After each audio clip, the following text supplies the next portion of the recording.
যদি একজন মেয়ে আর একজন মেয়ের সঙ্গে দেখা হয় তাকে আপনি সালাম দেবেন, স্বামীর সঙ্গে স্বামী বাড়ি আসলে সালাম দেবেন। ভাইরে ও যুবকেরা, তরুণ বন্ধুরা, আপনি যার সঙ্গে দেখা হবে সালাম দেবেন।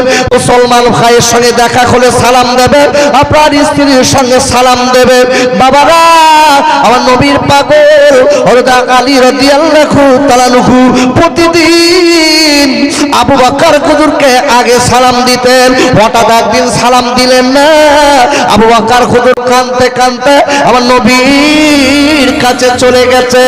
ইয়া রাসূলুল্লাহ, কি ইয়া হাবিবাল্লাহ নবী গো, ইয়া রাসূলুল্লাহ হাবিবাল্লাহ নবী গো, আলী আমার প্রতিদিন আগে আগে সালাম দিত। ও বিশ্ব নবী গো, আজকের আলী আমার সালাম দেয়নি। নবী